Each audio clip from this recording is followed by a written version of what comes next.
தாவேகா தாவேகாவோட கூட்டணி கட்சிகள் எல்லாம் இன்றைக்கி ஒரு கூட்டம் வச்சுருந்தாங்க. தாவேகா சார்பில் கூட்டம் அந்த கூட்டணி கட்சிகள் யார் யார் வர்றாங்கன்னு பார்த்தா காங்கிரஸ் வந்துட்டாங்க. ஊசலாடி கொண்டிருந்த விசிகாவும் வந்துட்டார், திருமாவளவனும் வந்துட்டார். காங்கிரஸ், திருமாவளவன், இந்தியன் யூனியன் முஸ்லீம் லீக், மதிமுக 4 பேர் வந்து கூட்டத்தில் கலந்துக்கிட்டாங்க. யாருடா கலந்துக்கல பாடு அப்படின்னு பார்த்தா கம்யூனிஸ்ட்டு தான். கம்யூனிஸ்ட்டுன்னு சொன்னால் ஆதரவு தொடருமா, ஆனால் கூட்டத்தில் கலந்துக்க மாட்டாங்க. 25 கோடி கொடுத்தா கலந்துக்குவோம், ஸ்டாலின் கொடுத்தபடி. இந்த அரசு அமைவதற்கு இடதுசாரி கட்சிகள் வெளியிலிருந்து ஆதரவு என்பதை வெளிப்படையாக அறிவித்து அந்த ஆதரவு என்பது தொடரும். அதிலே கடுகளவு எந்த விதமான குந்தகமும் ஏற்படாது. அது நாங்கள் வெளிப்படையாக தெரிவிச்சிருக்கிறோம். கொள்கையை பேசுகிற ஆளுங்களா நீங்கள்? அது என்னையா ஆதரவு கொடுப்பாங்களா? கூட்டணி கூச்சி மீட்டிங்கில் இது பண்ண கலந்துக்க மாட்டாங்க. அது என்ன புதிய வேதாந்தம் உன் கம்யூனிஸ்ட் கட்சிக்கு?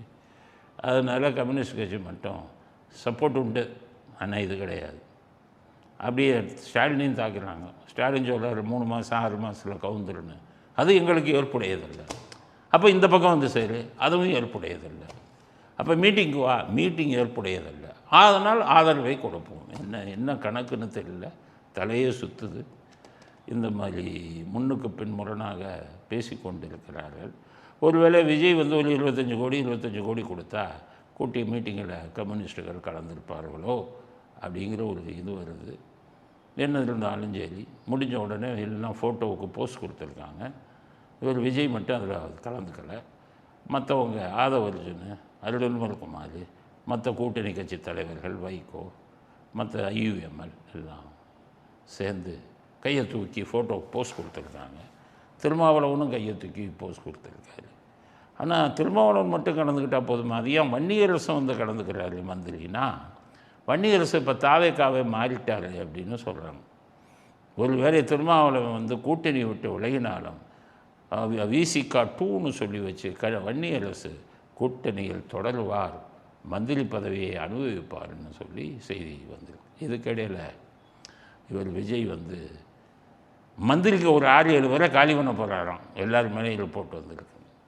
விஜய்க்கு நான் சொல்கிற விஷயம், இந்த 7 இடைத்தேர்தல் வரட்டும்.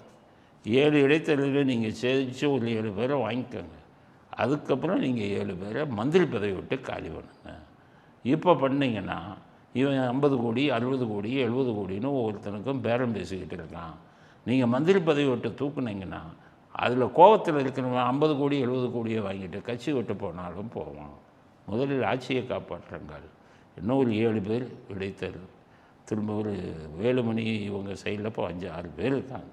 இந்த 13 பேர் 12 பேரை வந்து முதல்ல ராஜினாமா பண்ண வச்சு எலெக்ஷனை நடத்தி 15-16 இடத்துல தாவேக்கா ஜெயிச்சுட்டு அதுக்கப்புறம் நம்ம மந்திரி மேலே ஆக்ஷன் எடுங்க. அந்த 6-7 பேர் கட்சி விட்டு போனாலும் நீங்கள் சமாளித்து கொள்ளலாம். அது நீங்கள் எடுக்க வேண்டிய நடவடிக்கை கரெக்டு தான். ஆனால் அது எடுக்கும் தருணத்தை கொஞ்சம் ஒத்தி வையுங்கள். குற்றச்சாட்டு வந்த மந்திரிகள் மேலே நீங்கள் நடவடிக்கை எடுக்கலாம். ஆனால் அதற்கேற்ற தருணம் இல்லை அப்படிங்கிறத விஜய் அவர்களுக்கு எங்களுடைய கருத்தாக பதிவு செய்யும். அடுத்தது செக்ரட்டேரியட்டில் IAS ஆஃபீஸர்லாம் போர்க்கொடி தூக்குறான், வெளியில் வரல. அவன் வந்து வேண்டிய ஆட்கள்கிட்ட எல்லாம் எவ்வளோதான் பேசலாம். என்னென்னு கேட்டிங்கன்னா, ஒவ்வொரு துறைன்னு இருக்குது. இப்போ உள்துறை, போக்குவரத்து துறை, இது மாதிரி துறைன்னு நிறையா இருக்குது. மீன்வளத்துறை, இது ஒன்றுக்கும் மந்திரி போட்டிருக்காங்க. இந்த துறைக்கெல்லாம் ஒரு IAS ஆஃபீஸர் இருப்பான், அவன் தான் செக்ரட்டரி. அவங்க வந்து அந்த துறைக்கு அவன் தான். இப்போ எல்லா ஆட்சியாளர்களும் என்ன பண்ணுவாங்க, அந்த துறை செயலாளர்கள் எல்லாம் கூப்பிட்டு பேசுவாங்க. ஆனால் விஜய்க்கு யாரோ சொல்லியிருக்காங்க கரெக்டாக. விஜய் என்ன சொல்லிட்டாரு, ஒவ்வொரு துறையாக செயலாளர்கள் எல்லாம் கூப்பிட்டு பேச மாட்டேன், தலைமைச் செயலாளர் மட்டும்தான் கூப்பிட்டு பேசுவேன், அவர் தான் எனக்கு பதில் சொல்லணும், துறை செயலாளர்கள்ட்ட தலைமைச் செயலாளர் தான் பேசணும்னு போட்டு. இது ஒரு அருமையான விஷயம், அவங்க பல பேருக்கு தெரியாது. எப்படின்னா, நான் சொல்கிறேன், இப்போ டிஜிபி இருக்காருன்னு வச்சுக்கோங்க, CM டிஜிபியை மட்டும்தான் பார்க்கணும். கீழே இருக்கிற SP, IG, DIG எல்லாம் CM பார்த்துட்டாருன்னா அவன் டிஜிபியை மதிக்க மாட்டான். நம்மகிட்ட CMே பேசுகிறாரியா, என்னையா டிஜிபியுமா? இந்த அருண் அப்படி தான் பண்ணிக்கிட்டு இருந்தது. இப்போ இருக்கார் அருண், டிஜிபி ஒரு மேட்டரை சொல்கிறாரு சந்தீப் ராத்தோர், நான் சிஎம்கிட்ட பேசிக்கிறேன். ஹோம் செக்ரட்டரி கூப்பிட்டு சொல்கிறார் நான் சிஎம்கிட்ட பேசி, சிஎம்னா அவருக்கு கிழிக்கிறேன். அப்போ என்ன அங்கே நாடு உருப்படுமா? மேலே இருக்கிற அதிகாரிகளை தான் பார்க்கணும். ஜெயலலிதா இருக்கும்போது ஒன்று நடந்தது உங்கள்கிட்ட சொல்கிறேன். மலைச்சாமின்னு ஒரு ஐஏஎஸ் இருந்தார், அவரே உள்துறை செயலாளராக ஜெயலலிதா போடுறாரு. போடும்போது மலைச்சாமி ஒருட்ட என்ன சொன்னாங்க, நான் ஜெயலலிதாட்ட, அம்மா நீங்கள் போடுறீங்க, நான் செய்கிறேன் உள்துறை செயலாளராக, ஆனால் எனக்கு கீழே காவல்துறை வருது, அப்போ காவல்துறையை நான் தான் வந்து கட்டுப்பாடு பண்ணணும். டிஜிபி கீழே இருக்கிற காவல்துறை டிஜிபி ஏடிஜிபி எந்த காவல்துறை அதிகாரிகளையும் நீங்கள் பார்க்கக்கூடாது, நீங்கள் என்னையை தான் பார்க்கணும், நான் தான் உங்களுக்கு பதில் சொல்லணும். அவங்க உங்களை வந்து பார்த்துட்டா என்னையும் மதிக்க மாட்டாங்க. நல்லா புரியும்னு நினைக்கிறேன் நான் உங்களுக்கு சொல்லுது. அப்போ அந்த உள்துறை செயலாளர் சொன்னார், டிஜிபியை நீங்கள் பார்த்துட்டீங்கன்னா அவர் என்னை மதிக்க மாட்டார். அதே மாதிரி பார்த்தீங்கன்னா எல்லோரும் பயப்பட ஆரம்பித்தாங்க மலைச்சாமிக்கு. அப்போ மேலே இருக்கிறவங்க அதிகாரிகளை வந்து அவங்கள தான் பார்க்கணும். இது நிர்வாகம் அப்போ தான் நல்லாயிருக்கும். விஜய்க்கு யாரும் சொல்லி கொடுத்துருக்காங்களா என்னன்னு தெரியல. தலைமைச் செயலாளர் தான் பார்ப்பேன், கீழே இருக்கிற ஐஏஎஸ் துறை சார்ந்தவர்கள் பார்க்க மாட்டேன்னு அவர் சொல்கிறது நல்ல விஷயம். இப்போ பார்த்தீங்கன்னா தலைமைச் செயலாளருக்கு அவ்வளோ மதிப்பு வரும். இன்னுமே துறையில் இருக்கிற செயலாளர்கள்னால் ஐஏஎஸ் எல்லாம் அவர்கிட்ட தான் போய் நிற்பாங்க. முதலமைச்சர்கிட்ட நின்னா தலைமைச் செயலாளரை மதிக்க மாட்டாங்க. இது நிர்வாகத்தில் வந்து ஒரு நல்ல விஷயம். யாரோ விஜய்க்கு சொல்லி கொடுத்துருக்காங்க, நீங்கள் அதை ஃபாலோ பண்ணுங்கள். ஏன் ஜெயலலிதா பண்ணாங்க அதை மலைச்சாமி விஷயத்தில், நீங்கள் அதை ஃபாலோ பண்ணுறதில்ல, தப்பு இல்லை அப்படிங்கிறத இந்த விஷயத்தில் நம்முடைய கருத்தாகவும் விஜய்க்கு நம்முடைய அறிவுரையாகவும் பதிவு செய்ய விரும்பும். அடுத்தது முன்னாள் அமைச்சர் ஏவா வேலு, அவருக்கு லஞ்ச ஒழிப்புத்துறை சம்மன் அனுப்பியிருக்காங்க. அவர் வீட்டில் ரைடு அடித்து 40 லட்சம் பிடிச்சாங்களாம். இப்போ சம்மன் அனுப்பியிருக்காங்க. ஆனால் கைது பண்ண மாட்டார் அருண். எல்லாருக்கும் சம்மன், எஃப்ஐஆர், அவ்வளோதான். கேனூருக்கு எஃப்ஐஆர் முடிஞ்சு போச்சு, இதுவரை கைதே பண்ணலை. இப்போ ஏவாவேல் வீட்டில் 40 லட்சம் பிடிச்சிட்டாங்க. எங்களெல்லாம் சாதாரண ஆளுங்களன்னா என்ன ஒரு சின்ன தப்பு பண்ணால் எஃப்ஐஆர் போடுறீங்களே, தப்பு பண்ணலைனாலே எஃப்ஐஆர் போட்டார் அருண் என் மேலெல்லாம்.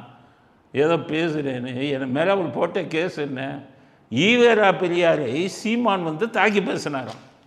அதை நான் ஒரு வீடியோவில் என்ன சொன்னேன்னா, சீமான் பேசுனதில் என்ன தப்புன்னு சொன்னேன்னா, சீமான் மேலே எஃப்ஐஆர் போடல, இதே அருண் என் மேலே எஃப்ஐஆர் போட்டார். என்னென்னா இவர் பெரியாரை ஈவேராவை தாக்கி பேசினார். ஈவேராவை தாக்கி பேசுகிறதுலாம் ஒரு குற்றம் இந்த நாட்டில்.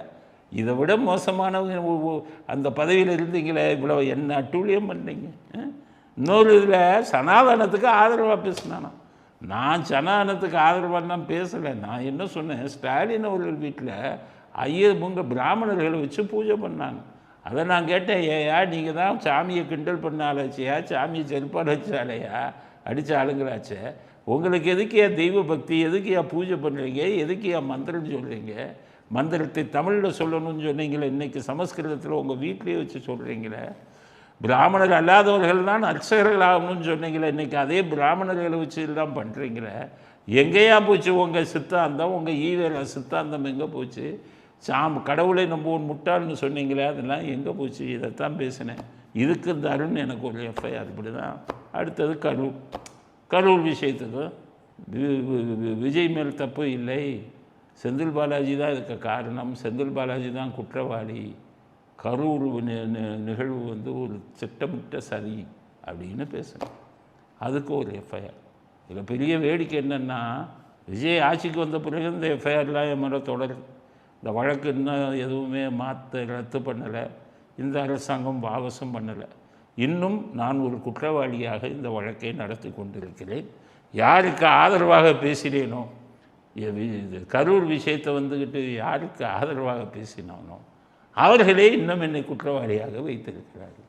நாளைக்கு இதுக்கு போனால் கூட கோர்ட்டு கூண்டில் ஏற்றி கூட எனக்கு தண்டனை வாங்கி கொடுத்தாலும் ஆச்சரியப்படுவதற்கு இல்லை. அதனால் நான் சட்டத்தின்படி பார்த்துக்கிறேன் அப்படின்னு தான் நான் இது பண்ணிக்கிறேன். அன்றைக்கி அருண் பண்ண அட்டூழியம் அயோக்கியத்தனம் எனக்கு எதிராக அப்படி பண்ணார். இன்றைக்கி என்னாச்சு, இதே ஏவாவேலு 40 லட்சம் கையங்கலமாக பிடிச்சிட்டீங்க, நாட்டை கொள்ளையடிச்சிருக்காரு. இது வச்சு அவரை கைது செய்ய துப்பு இருக்கிறதா? இந்த அருண் கூப்பிட்டு விசாரணைன்னு வச்சா என்ன ஆகும்? சமீபத்தில் ஒரு நிகழ்வு நடந்தது.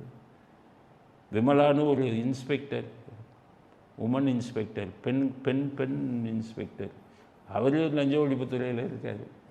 அவர் அருண் கமிஷனராக இருக்கும்போது விபச்சார தடுப்பு பிரிவில் ஒரு பெண் இன்ஸ்பெக்டர் இருந்தாராம். அவர் மேலே அவர் லஞ்சம் வாங்கினார் விபச்சார தடுப்பு பிரிவில் இருந்தால் அவர் மேலே வந்து வழக்கு போட்டாங்க அந்த லஞ்ச ஒழிப்புத்துறையில் இருக்கிறவங்க. அப்போ கமிஷனர் அருணுக்கு அந்த பெண் இன்ஸ்பெக்டர் வேண்டியவங்க, விபச்சார தடுப்பு பெண் இன்ஸ்பெக்டர் வேண்டியவங்க. இப்போ இதுக்கு வந்த உடனே லஞ்ச ஒழிப்பு பிரிவுக்கு எனக்கு வேண்டிய இன்ஸ்பெக்டர் மேலே வழக்கு போட்டலன்னு சொல்லி அந்த விமலாங்கிற இன்ஸ்பெக்டரை, கடமையை செய்த விமலா என்ற இன்ஸ்பெக்டரை சஸ்பெண்ட் பண்ணிட்டார் அருண். ஏன்? அவருக்கு வேண்டிய பெண் இன்ஸ்பெக்டர் விபச்சார பிரிவில் இருந்தாராம். அவங்க நிறைய மாமூல் வாங்கி கொடுப்பாங்க. அப்போ இவங்க லஞ்ச ஒழிப்பு பிரிவு வந்து அவங்க மேலே இது வந்து வழக்கு போடுவாங்கல்ல. அப்போ எனக்கு வேண்டிய ஆள் மேலே நீ எஃப்ஐஆர் போட்டல அப்படின்னு இங்கே லஞ்ச ஒழிப்புத்துறைக்கு வந்தோன்னா அவர் மேலே சஸ்பெண்ட் பண்ணிட்டார். அந்த விமலாங்கிற இன்ஸ்பெக்டர் நேராக ஹைகோர்ட்டுக்கு போய் என் மேலே எந்த தப்பும் இல்லை, என் கடமையை செய்தேன், என்னை சஸ்பெண்ட் பண்ணிட்டாருன்னு உடனே அதுக்கு தடை கொடுத்துட்டாங்க உயர் நீதிமன்றம். அதை உச்சநீதிமன்றத்துக்கு நான் அப்பீல் பண்ண போகிறேங்கிறது அப்பீல் பண்ணியிருக்காரு. இன்னும் திருந்தலை, இந்த ஆட்சியிலும் திருந்தவில்லை நீங்கள். அப்புறம் என்னத்தை சொல்கிறது நாட்டில் எங்கே? அதுக்கு போய் அந்த அம்மா கடமை செய்தவர்கள் மேலே வந்து அப்பீல், அவங்கள விடவே மாட்டேன், இன்னும் ஆட்டம் ஆடுகிறார் அருள்னு. நீதிக்கு எதிராக, மனசாட்சிக்கு எதிராக விபச்சார தடுப்பு பிரிவில் இருந்த ஒரு இன்ஸ்பெக்டர் லஞ்சம் வாங்கினார் என்பதற்காக லஞ்ச ஒழிப்புத்துறையிலிருந்த ஒரு பெண் இன்ஸ்பெக்டர் அவர் மீது வழக்கு பதிவு செய்தது தவறா? விஜய்கிட்டையும் கேட்குறேன், அருண்கிட்டையும் கேட்குறேன், தவறா?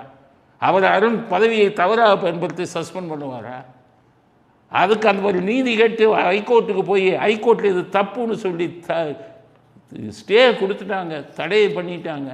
அதெல்லாம் முடியாதுன்னு சொல்லி சுப்ரீம் கோர்ட்டுக்கு போய் அப்பீல் பண்ணுறாருன்னா கடமையை செய்த ஒரு நல்ல அதிகாரிக்கு தண்டனையா? இதை வந்து அருண் வந்து பழைய ஆட்சி மாதிரி இன்னும் இந்த மாதிரி விஷயங்களை பண்ணிக்கிட்டு இருப்பாரா? அதை விஜய் அரசாங்கம் வேடிக்கை பார்த்து கொண்டிருக்கிறாருங்கிறத விஜய் அரசாங்கத்துக்கு